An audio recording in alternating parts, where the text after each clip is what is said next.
Bismillahirrahmanirrahim. At-tahdzir minal mujazafah bit-takfir. At-tahdzir mewanti-wanti atau menakut-nakuti. At-tahdzir ya, mewanti-wanti atau menakut-nakuti minal mujazafah, dari ceroboh, sembrono, tahawur, bit-takfir, dengan mengafirkan orang lain. Jadi di sini Syekh Muhammad bin Alwi Al-Maliki memberikan subjudul pembahasannya.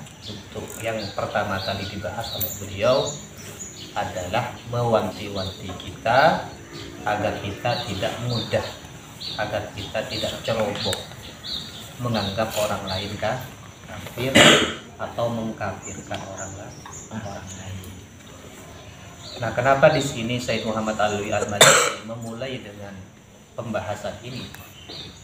Karena masalah mengkafirkan orang lain itu sangat bahaya. Masalah mengkafirkan orang lain itu sangat bahaya. Karena dengan mengkafirkan orang lain maka berarti menghilangkan nilai-nilai penjagaan Islam kepada orang itu, dimana orang itu ketika Islam maka dijaga apa? Hartanya, dijaga dirinya, dijaga harga dirinya, dan dijaga keluarganya. Jadi kalau orang sudah Islam, tapi ketika sudah dikafirkan orang lain itu dianggap kafir, maka penjagaan-penjagaan tadi itu terhadap orang yang telah dituduh kafir itu hilang, sehingga boleh dibunuh, dijarah hartanya gak apa-apa, begitu. Nah, ini bahayanya mengkafirkan orang lain. Sehingga di sini Syekh Muhammad bin Alwi Al-Maliki memulai kitabnya, yaitu kitab Mafahim Yajibu an Tusahhah, dengan mewanti-wanti kita agar kita tidak ceroboh, tidak tahawur, mudah mengkafirkan orang lain. Ini alasan yang pertama. Yang kedua, karena sekarang itu sudah banyak orang-orang, ustadz-ustadz yang kembali kepada manhaj zaman dulu, yaitu manhajnya orang Khawarij. Manhajnya orang Khawarij atau kelompok Khawarij. Nah, kelompok ini muncul di masa Sayyidina Ali. Salah satu ciri khas dari kelompok ini adalah mudah mengkafirkan, dikit-dikit mengkafirkan, dikit-dikit mengkafirkan. Dan sekarang tersebar, bahkan mewabah. Jadi mewabah. Model-model ustadz-ustadz yang suka mengkafirkan ini muhabbah, terutama di media sosial YouTube. Banyak sudah itu. Makanya sampai hati-hati kalau buka YouTube, kalau lihat pengajian di YouTube, hati-hati. Kalau sampai melihat ustadz itu ceramahnya dikit-dikit kembali kepada sunnah, kembali kepada Quran, membid'ahkan pekerjaan orang lain, menganggap syirik pekerjaan orang lain, maka ini bisa diidentifikasi, ini bisa kita klaim, bisa kita tegaskan bahwa orang ini model-model kelompok yang mengikuti jejak Khawarij itu. Ya, jejak Khawarij yang memang suka mengkafir dengan semboyan yang sangat populer, la hukma illallah, tidak ada hukum kecuali dengan hukum Allah. Itu kata orang Khawarij. Kan benar kan? Benar nggak? Memang hukum itu harus kembali kepada Allah. Kan benar. Tapi ini disebut oleh Sayyidina Ali kalimat haqqin urida bihadza, kalimat yang hak tapi yang dikehendaki itu batil. Kenapa demikian? Karena kalimat ini digunakan bukan pada tempatnya. Itu salah satunya dengan cara mengkafirkan ahlul qiblat, mengkafirkan para sahabat pada saat itu. Nah, benih-benih ini, dan bukan hanya benih-benih ini, sekarang sudah muncul banyak ustadz-ustadz model-model gini. yang dikit-dikit mengkafirkan orang lain, dikit-dikit mengkafirkan orang lain. Oleh karena itu Syekh Muhammad di sini memulai kitabnya dengan judul ini, subjudul ini, karena pentingnya memperhatikan masalah. Karena masalah ini betul-betul sangat bahaya jika sudah menjadi cuci otak kita. Jika otak kita itu sudah tercuci dengan gaya sedikit-sedikit mengkafirkan orang lain, ini akan menjadi wabah di kita dan di masyarakat, akan meresahkan masyarakat. Maka hati-hati. Yukhti'u katsirun minan nas. Kata Syekh Muhammad Alwi, banyak dari manusia itu keliru. Aslahahumullah. Nah, di sini karena keliru maka Syekh Muhammad mendoakan aslahahumullah. Semoga Allah memperbaiki mereka. Nah, ini cara dakwah Syekh Muhammad Alwi Al-Maliki. Sama seperti yang dilakukan oleh Rasulullah. Artinya ketika melihat orang itu salah, tidak berarti secara serampangan kita menyalahkan, tidak begitu bahasanya. Ini namanya cara mengajak orang, cara berdakwah. Sama seperti yang dilakukan Nabi. Ketika Nabi hijrah ke Taif, ditolak sama orang Taif, bahkan sampai dilempari batu. Dan semua keluarga Taif pada saat itu, anak kecil, perempuan, laki-laki, sama-sama diajak untuk menolak Nabi, melempari Nabi dengan batu hingga Nabi terluka. Lalu malaikat minta izin kepada Nabi untuk menghancurkan gunung Taif atau melemparkan gunung Taif kepada penduduk Taif. Nabi nggak mau. Malah justru Nabi mendoakan, Allahumma hdi qaumi fa innahum la ya'lamun. Ini salah satu sifat nubuwah, sifat salaf, sifat Nabi. Ketika orang melakukan kesalahan, ya itu didoakan. Ini yang dilakukan oleh Syekh Muhammad Al-Wahabi.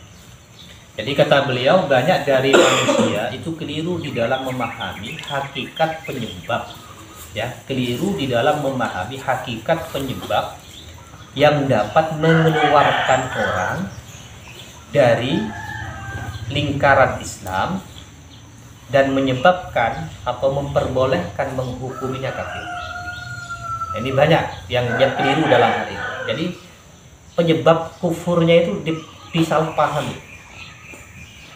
Hakikat penyebab kufurnya ini yang banyak tidak mereka paham, sehingga mereka mudah melontarkan kata kufur kepada orang lain.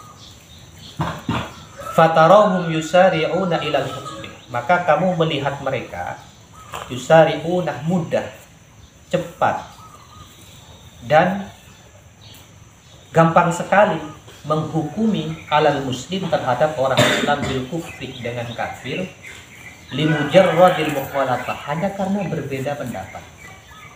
Ini ciri-cirinya ya. Jadi sampean kalau nanti ngaji-ngaji di YouTube, ustadz di YouTube, ada orang dikit-dikit mudah menganggap pekerjaan orang lain syirik, kafir, maka model-modelnya yang disebut di situ. Jadi mudah mengkafirkan hanya karena beda. Hatta lam yabqa minal muslimin ala wajhil ardi illa qalil, sehingga tidak tersisa dari orang Islam di muka bumi ini kecuali sedikit. Karena dia mudah mengkafirkan, gampang mengkafirkan, maka apa yang terjadi? Maka akhirnya orang Islam itu jadi sedikit. Bayangkan begini contohnya, misalkan mereka menganggap syirik ziarah kubur atau berdoa di kuburan. Nah, sementara ziarah kubur dan berdoa di kuburan itu dilakukan oleh mayoritas orang Islam. Sehingga kalau ada orang berdoa di kuburan, tawassul kepada orang soleh, ulama yang ada di kuburan, para wali, dianggap perbuatan syirik, maka kan berarti mempersedikit orang Islam. Nah, padahal yang melakukan itu adalah mayoritas. Nah, ini yang disampaikan oleh saya. Sehingga tidak tersisa dari orang Islam kecuali di muka bumi ini kecuali sedikit saja, yaitu golongan-golongan mereka saja. Kayaknya makanya kayak akan mereka yang menakar surga dan neraka. Jadi mereka, surganya buat mereka, selebihnya yang berbeda dengan mereka itu tidak ada di neraka. Wa nahnu, dan saya, kata Syekh Muhammad Alwi Al-Maliki, natalam masuliha ula, mencari untuk mereka alasan, karena tahsinan dzan, karena prasangka baik. Jadi salah satu dakwah beliau itu, atau kita semua yang diajarkan oleh beliau, kita ini kalau melihat kesalahan orang lain, jangan tiba-tiba kita menyalahkan, jangan mudah menyalahkan, tapi mengedepankan apa? Mengedepankan prasangka dan mencari apa? Mencari alasan-alasan bagaimana kemudian kita bisa melihat bahwa itu bukan kesalahan, ya kan? Atau sisi-sisi yang baik dari orang yang melakukan kesalahan. Makanya di sini dilanjutkan, wa naqulu, dan saya berkata, la Allah niyatahum hasanah. Bisa jadi niat mereka yang suka mengkafirkan itu baik. Min dafi'i wajibil amri bil ma'ruf, karena ada dorongan kewajiban memerintahkan kebaikan, mengajak kebaikan, wan nahyu anil munkar, dan melarang kemungkaran. Jadi motifnya itu. Jadi mereka itu kan memang mereka giat sekali berdakwah di media sosial, itu giat sekali. Ya kan, kata Syekh Muhammad Alwi Al-Maliki itu mungkin niat mereka baik. Kenapa? Karena mereka itu terpanggil, terdorong untuk amar ma'ruf nahi munkar. Tapi satu hal, walakin fatahum, tapi tertinggal pada mereka anna wajibal amri bil ma'ruf wan nahyi anil munkar, bahwa kewajiban amar ma'ruf nahi munkar itu la budda fi adai, dalam menyampaikannya itu harus melakukan dengan tiga manhaj, tiga cara. Pertama hikmah, kedua mau'izah hasanah, kalau perlu mujadalah, debat, maka mujadalah dengan cara yang lebih baik. Nah, yang dimaksud dakwah bil hikmah itu, mengajak dengan cara hikmah itu menempatkan orang pada tempatnya, menempatkan sesuatu pada tempatnya. Jadi kan orang berdakwah itu kan macam-macam. Ada kita perlu kadang bersikap lemah lembut, kadang kita perlu bersikap tegas, kadang kita perlu bersikap dengan sikap-sikap yang memang sesuai dengan keadaan, tidak dikit-dikit begini, dikit-dikit begini, dan lain sebagainya. Ya, nah, ngajak dengan cara yang hikmah tadi atau mau'izah hasanah tadi, kalau perlu mujadalah billatihi ahsan tadi, ini adalah cara mengajak orang yang paling baik, sehingga wadzalika ad'a ilal qabul, lebih mudah diterima, wa aqrabu lil husul alal ma'mul, dan lebih dekat hasil apa yang diinginkan dari dakwah itu. Nah, sementara menyalahi cara ini merupakan khata'un, kesalahan, wahamaqatun, wahamaqatun, dan kebodohan. Ya, paham ya? Jadi begitu. Nah, makanya di sini walaupun kita mau mengajak orang baik, itu ada caranya, tidak tiba-tiba ngajak dengan cara-cara yang tidak baik. Karena kebenaran itu belum tentu diterima sebagai kebenaran. Kenapa? Karena salah cara menyampaikan. Makanya ada bahasa al-Islam mahjubun bil muslimin. Jadi Islam itu terhalang gara-gara orang Islam sendiri. Sehingga kata mereka itu sering ngomong, kita ini akan jadi gharib, jadi golongan mereka itu tidak diterima. Mereka bawa hadis karena memang Islam dari dulu ya dari. Kalau mereka tidak diterima, ya karena model-model dakwahnya kayak gini gitu kan. Gampang mengkafirkan, menganggap perbuatan orang lain bid'ah, gampang mensyirikkan, kan begitu. Jadi dakwah mereka itu caranya itu gak benar gitu kan. Sehingga kemudian mereka dijauhi. Tapi mereka dengan bangganya mengatakan, membawa hadis memang begitu. Al-Islam gharib, Islam itu dulu asing dan akan kembali menjadi asing. Jadi mereka memahami akan kembali menjadi asing itu adalah kelompok mereka itu yang tidak diterima di masyarakat. Nah, begitu. Nah, ini salah satu contoh yang disampaikan oleh beliau. Faidza da'auta musliman, kalau kamu mau mengajak orang Islam, orangnya sholat ya, yusolli, wa yu'addi faraidallah, melaksanakan kefarduan yang diperintahkan oleh Allah, wa yajtanibu ma harimahu, meninggalkan, menjauhi apa yang diharamkan oleh Allah, kemudian wa yansyuru da'watahu, menyebarkan dakwahnya Allah, wa yushidu masajidahu, membangun masjidnya Allah, wa yuqimu ma'ahidahu, mengatur ma'ahid, pondok-pondoknya Allah, ila amrin, hingga perkara tarahu haqqan yang kamu lihat baik, wa yarahu hu ala khilafi, tapi orang ini melihat orang Islam tadi yang melakukan kebaikan tadi itu ternyata berbeda. Padahal warra'yu fi, sementara di dalam perbedaan, sementara pendapat di dalam perbedaan itu masih ada perdebatan di antara ulama, baik ulama dulu atau sekarang, antara yang mengingkari dan yang mengakui. Falam yutawika fi rohika, kemudian orang Islam ini tidak mengikuti pendapat mereka, pendapatmu. Faromaitahu bil kufri, kemudian kamu menuduh mereka kafir, limujarradi mukhalafati, karena hanya berbeda, maka faqad faraqta azimatan nuqara, berarti kamu telah melakukan perkara besar yang diingkari. Wa ataita amran iddan, dan kamu telah melakukan perkara yang juga mungkar, diingkari, nahakallahu anhu, yang dilarang oleh Allah. Jadi kalau misalkan sampean ini cara ya, melihat orang lain sudah melakukan kebaikan, sholat, puasa dan lain sebagainya, cuman beda pendapat, kemudian tidak ikut pada pendapat kamu, kemudian kamu kafirkan mereka, maka berarti kamu telah melakukan perkara mungkar yang sangat besar, dan itu dilarang oleh Allah,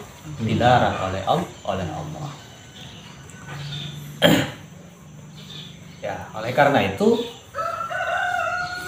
di sini Said Ahmad Masyhur Al-Haddad berpendapat atau menyampaikan waqad in aqadan, dan telah terjadi ijma alaman itakfiri ahadin min ahlil qiblah, atas mencegah mengkafirkan salah satu dari ahlul qiblah. Jadi ada ijma ulama. Jadi kalau orang itu melihat sholat, itu ulama sepakat itu jangan dikafirkan. Illa bima fihi nafyus shani, kecuali kalau dia itu melakukan atau punya pemikiran yang itu menafikan, mentiadakan pencipta. Di pemikirannya itu mentiadakan pencipta. Tidak ada Tuhan, tidak mengakui bahwa Tuhan yang memberikan manfaat dan bahaya. Itu baru bisa dihukumi kafir. Au syirkin jaliyun, au syirkun jaliyun, atau pernyataannya itu atau pekerjaannya itu syirkun jaliyun, mengandung kesyirikan yang tampak, yang jelas, la yahtamilu ta'wil, yang tidak bisa ditakwil. Au ingkarun nubuwah, atau mengingkari kenabian. Au ingkaru ma ulima minad din bid-darurah, atau mengingkari sesuatu yang diketahui dari agama secara pasti, mengingkari sholat yang 5, mengingkari zakat yang wajib. Au ingkaru mutawatirin, atau mengingkari hadis yang mutawatir, baru itu bisa dikafirkan. Au mujma'in alaih daruriyan minad din, atau mengingkari sesuatu yang disepakati sebagai kepastian dari agama. Jadi di sini hal-hal yang kita boleh mengkafirkan orang lain kalau memang satu mengingkari keberadaan Allah, atau syirik jali nyata, misalkan nyembah patung nyata gitu kan, nyembah patung. Nah, orang-orang yang ziarah kubur itu kan atau berdoa minta barokah kepada kiai, itu kan masih mukhtalaf, sesuatu yang menjadi perdebatan, bukan sesuatu yang jelas syiriknya. Kenapa kok dikafirkan? Nah, ini makanya di sini disebut dakwah mereka itu tidak hikmah. Kenapa? Karena tidak menempatkan sesuatu pada tempatnya, salah dalam menempatkan sesuatu. Maka kembali ke tadi, di sini Syekh Muhammad Alwi mewanti-wanti agar kita tidak mudah mengkafirkan orang lain hanya gara-gara berbeda pendapat dengan kita.